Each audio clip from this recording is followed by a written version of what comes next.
Olá, meninas e meninos, cá estou eu de novo. Hoje vai mitologia grega e o meu assunto hoje é Asclépio ou Esculápio em Roma e Hipócrates. Asclépio é o deus da medicina e Hipócrates o pai da medicina. Vou falar também de Higia e Panaceia, as filhas de Asclépio, o deus da medicina. Quem era Asclépio?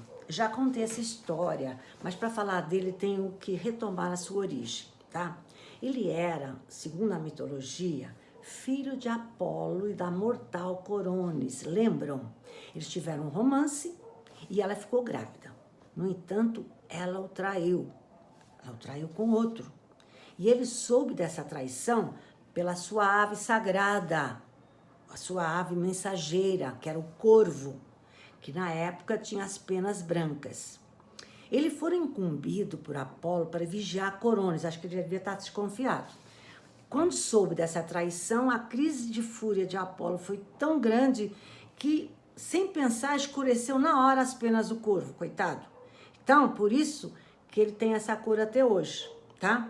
Depois mandou colocar Coronis numa pira funerária para morrer queimada. Mas antes que o corpo ficasse incinerado, sabe o que ele fez? Retirou seu filho da barriga de Coronis e entregou aos cuidados do centauro Quiron. Lembra do centauro Quiron? Aquele poço de cultura que foi mestre de tantos heróis? Então Quiron foi o responsável pela educação e criação daquele menino que recebeu o nome de Asclépio, tá? Que mais tarde vai receber o nome de Esculápio lá em Roma. Quiron ensinou-lhe, entre outras coisas, todos os segredos da arte curativa com as plantas medicinais. Quando cresceu, Asclépio já era capaz de curar e até começou a ter a fama de ressuscitar os mortos.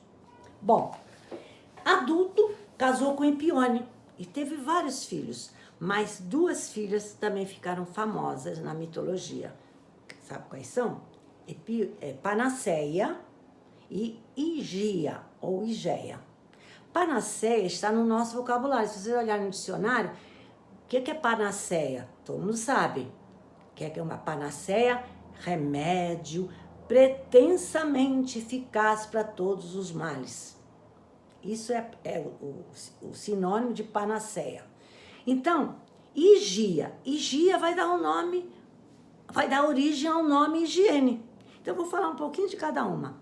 As filhas de Asclépio com Epione, tá? Bom, panaceia vem do grego pan, que é todo, mais acos, remédio. Então, todo remédio. Ela ficou na mitologia grega famosa como capaz de curar todas as enfermidades.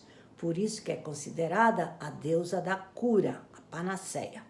Higia, também chamada de Higeia, era a deusa da saúde, da limpeza, da salubridade. Daí dar origem ao vocábulo higiene, tá? Uma parte. Esculápio ficou vinculado à medicina. Vocês vão ver, a representação da medicina é com Esculápio. Higia ou Higeia ficou vinculada à farmácia. Então, a representação da farmácia é Higia, tá? Bom, ainda segundo Asclépio, conta-se que Zeus estava preocupado com ele. Sabe por quê? Ele estava tornando a humanidade imortal, ele estava curando todo mundo, devido ao seu grande poder curativo. Então, para evitar isso, que a humanidade se tornasse imortal, Zeus matou Asclépio com seu raio. Esculápio ou Asclépio é representado, mas antes, nas artes, como um deus segurando um bastão com uma serpente enrolada nesse bastão. E Higia, sua filha, que vai dar origem à higiene, é representada também com um bastão com uma cobra enrolada, mas tem uma taça. Já falei que a Higia está ligada à farmácia. O que significa essa taça na representação de Higia? significaria a cura por meio daquilo que se ingere, ou seja, o medicamento. A moderna farmácia é representada, então, pela higia e sua taça e sua cobra, tá? Mas por que a cobra? Por que a serpente está representada tanto na farmácia quanto na medicina? Nas sociedades antigas, tanto ocidentais como orientais, a serpente simboliza a sabedoria, a imortalidade e a cura. Nas esculturas descobertas, por escavações arqueológicas da civilização greco-romana, aparece sempre esculturas de Asclépio segurando o bastão com a cobra enrolada. Ofiolatria. Ofiolatria é o culto à serpente e era comum nas civilizações antigas, porque eles acreditavam que a cobra era o elo entre o mundo conhecido e o desconhecido. Outra curiosidade sobre as serpentes. Na Grécia Antiga era comum as serpentes circularem pelos templos do deus da medicina, Asclépio. As cobras eram consideradas benéficas para os pacientes. Por sua capacidade de mudar de pele, a cobra era também símbolo da vida e do vigor. Um acontecimento que ocorreu na Roma Antiga, em 293 a.C. Conta-se que naquele ano surgiu uma peste enorme atacou Roma. Então os romanos foram buscar cobras nos templos de Asclépio. E quando a epidemia se declinou, acreditaram que as serpentes tiveram o poder de declinar essa peste, tá? Agora eu vou falar das organizações médicas. A principal que a gente conhece bem, assim, de nome é OMS, Organização Mundial da Saúde. Tanto a OMS e outras organizações médicas adotaram como seu emblema o bastão com a cobra enrolada. Vou mandar para vocês a representação.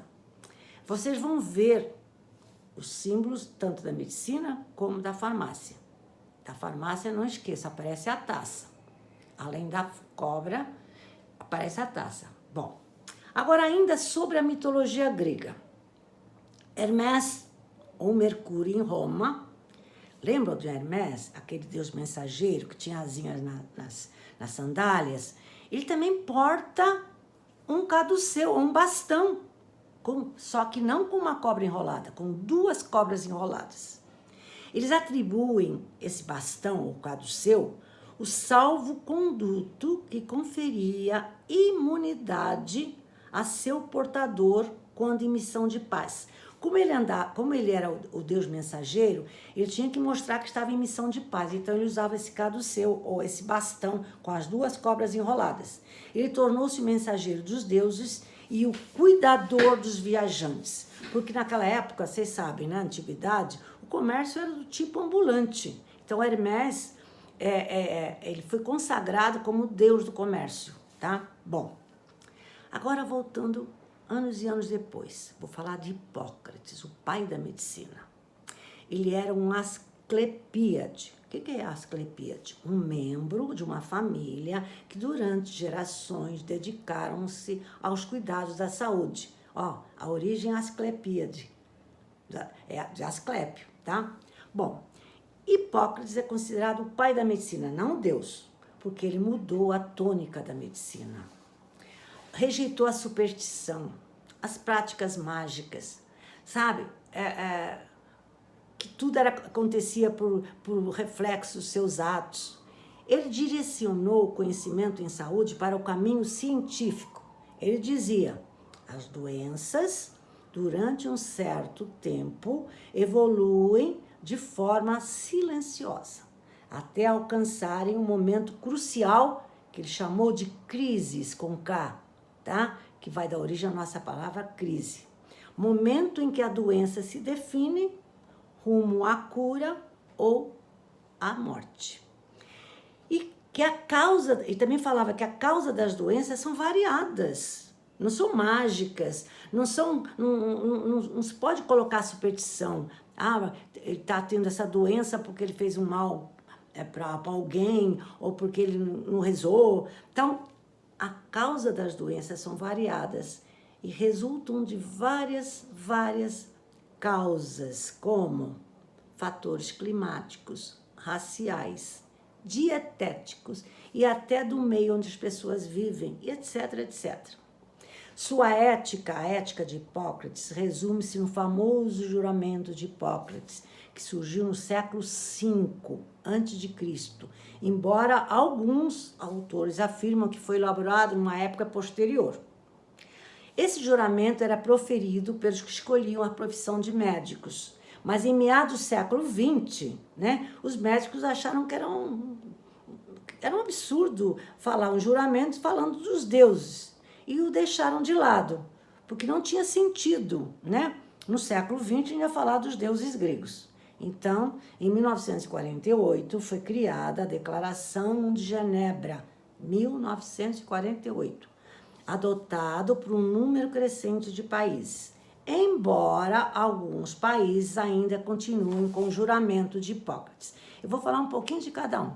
O juramento de Hipócrates, que começou no século V a.C. Olha só.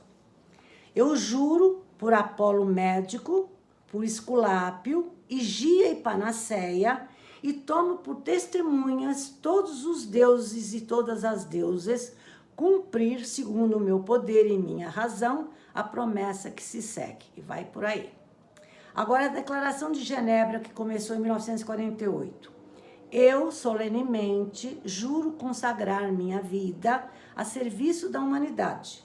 Praticarei a minha profissão com consciência e dignidade.